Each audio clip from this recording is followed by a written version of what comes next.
this video about Donald Trump's initial offer of director of the CIA to Mike Pompeo. I don't know how you say it, Pompeo. Um, this guy, he went to Harvard. He was part of the whole Tea Party thing, which is just a charade like Occupy Wall Street. But he worked for Williams and Connolly, which is a law firm. Which let me see, these guys have defense of U.S. President Clinton's impeachment, Enron, Iran-Contra, John Hinckley. These people are, at least at the top of the law firm, are heavily involved in, controlling and managing political events, hoaxes, and the political and social theater drama.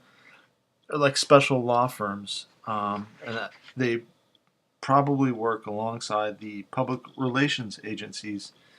And there's an interesting interview by a guy who wrote a book about this law firm, Williams and Connolly, called Masters of the Game: Inside the World's Most Powerful Law Firm.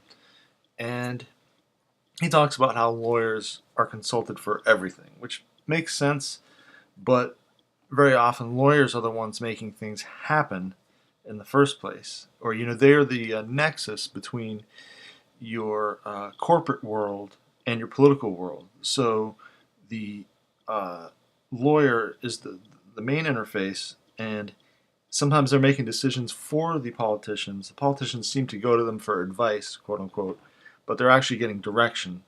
Because the lawyers are, you need the lawyers to make everything work for the facade to be presented to the public, and to make sure laws are either not broken or broken in such a way that no one notices.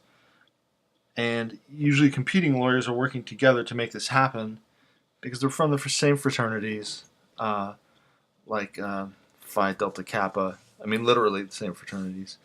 That's a very powerful one in politics. And not to mention, of course, Freemasonry, which they graduate to that. But if they're not part of Freemasonry initially, they're definitely part of the other stuff. All throughout, you have to work through the whole law profession, because these law firms actually do real work. They're not just faking it. But at the very top, you pull, when you're in the political arena, because sometimes they're doing like personal law and stuff like that, pro bono, etc.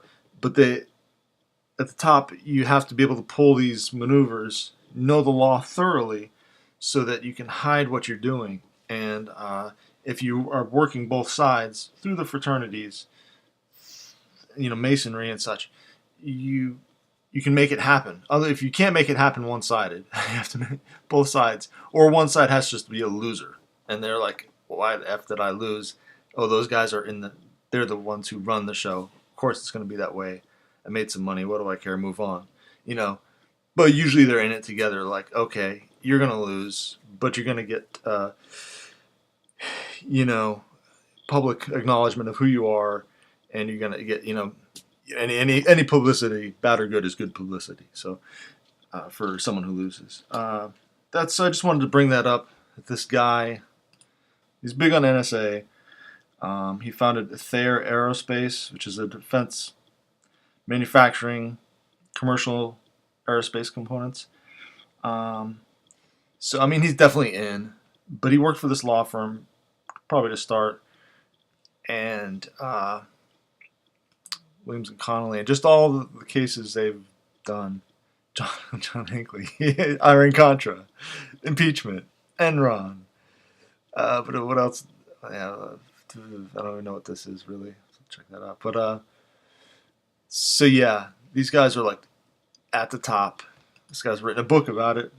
Probably be interesting to read that, but just seeing this YouTube is pretty interesting in and of itself.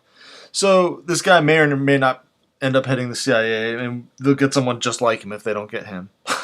I mean, it's all the same. And Obama, Trump, Bush, 1 and 2, Clinton, whatever. Screw them all.